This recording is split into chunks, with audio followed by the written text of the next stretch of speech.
In this episode, you'll discover how to make a simple visual aid that will show you when your oar is too deep in the water. Feel the grip of the oar handle, smooth yet firm in your hands. Taste the salt of your own sweat and the occasional splash of water. It's all part of the journey. Welcome to another episode of Faster Masters Rowing Radio. Each week, our host, Masters rowing coach Rebecca Caro, dives deep into the world of Masters rowing. Whether you're on the water or in the gym, join us to become a faster master. Let's go rowing. Hello, everybody. It's great to be back again. Today, I want to talk about white tape on the oar shaft. Sounds weird, but it isn't. This is one of the wonderful low technology solutions that coaches use to help athletes who are rowing their oars too deep. So before we go any further, here's an oar, and here is a piece of white tape. The tape is some way up the shaft, higher from where the shaft inserts into the spoon, and the position is determined like this.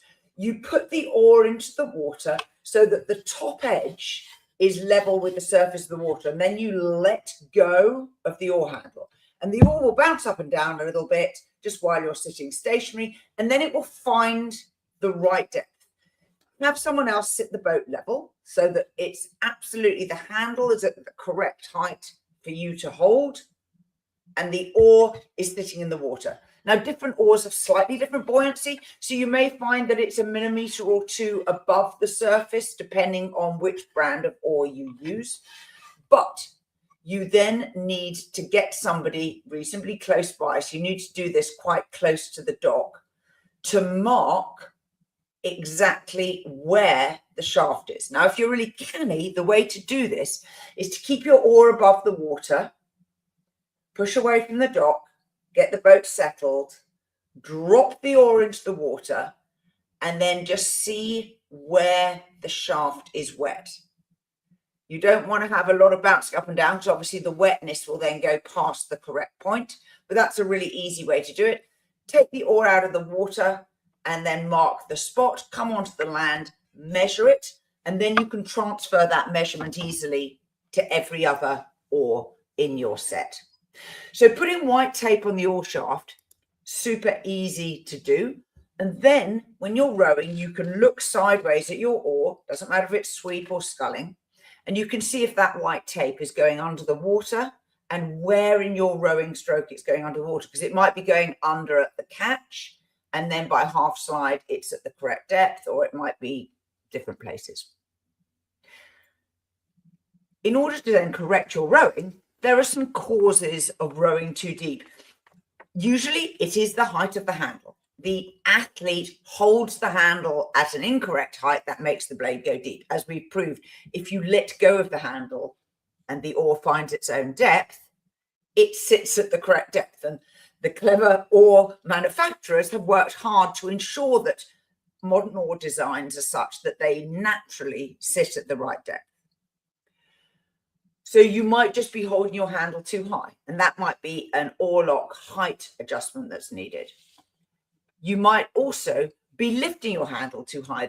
There is a phrase, rowing over the barrel. So you put your oar in at the catch and the handle comes up and then it goes down at the finish. So you wash out at the finish and you go too deep in the middle part of the stroke. Generally, because the water is flat, the path of the handle during the power phase is also flat. And so if your handle path is higher or lower, that will affect what's happening at the end of the oar. And sometimes this is caused not so much by the height of the handle, but by what you're doing with your body, particularly at the catch. If you have your arm at a particular height and you put the oar in the water and drive with your legs, it's very easy to keep your arm at the same height.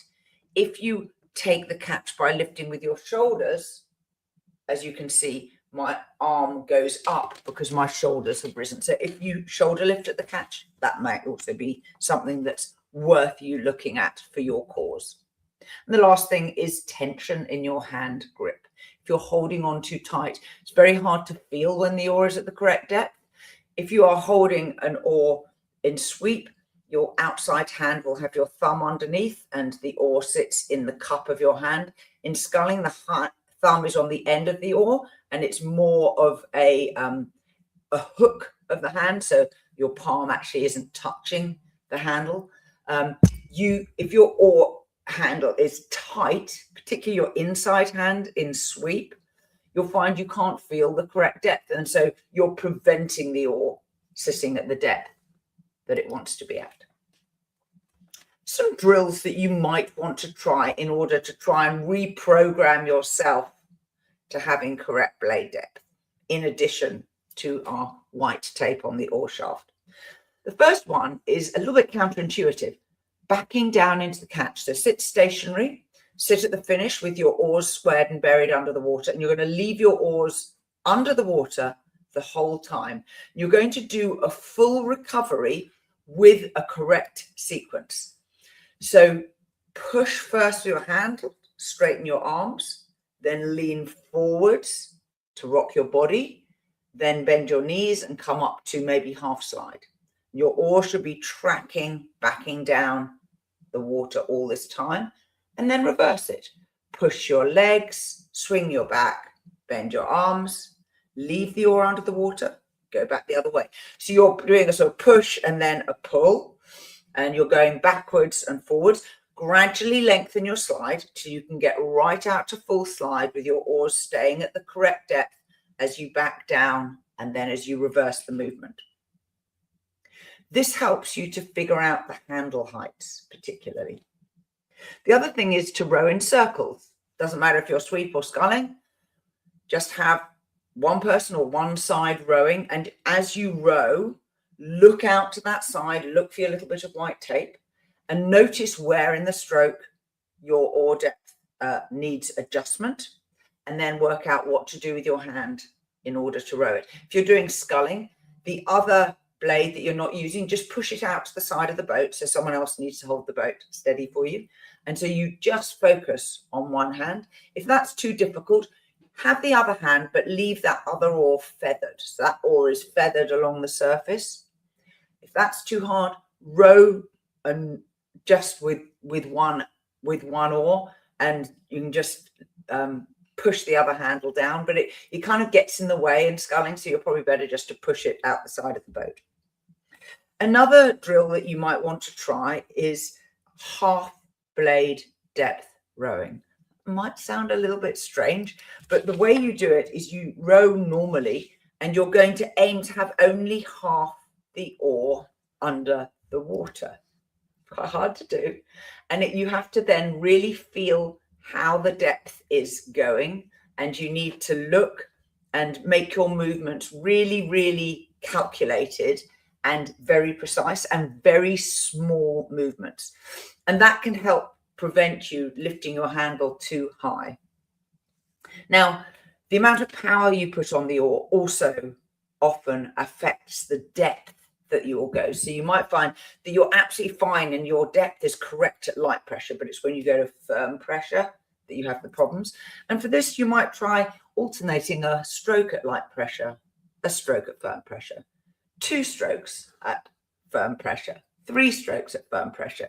You get the ideas. This is a live stream, Sadis. Nice to see you. Sorry to interrupt myself. So there are some possible drills there that you can use to help correct yourself once you put your little bit of white tape onto the blade. And I hope, like me, you appreciate really low technology solutions, because let's face it, rowing's a complicated and expensive enough sport. So it's kind of nice just to be able to use a little bit of white tape as a means of correcting something that you want to fix for yourself. Till next time, I hope you're rowing us. We are part of the Rowing Chat Podcast Network. Please tell your fellow rowers about the show. If you've learned just one helpful thing from today's episode, please consider supporting the show for as little as $1 per month by visiting fastermastersrowing.com/podcast.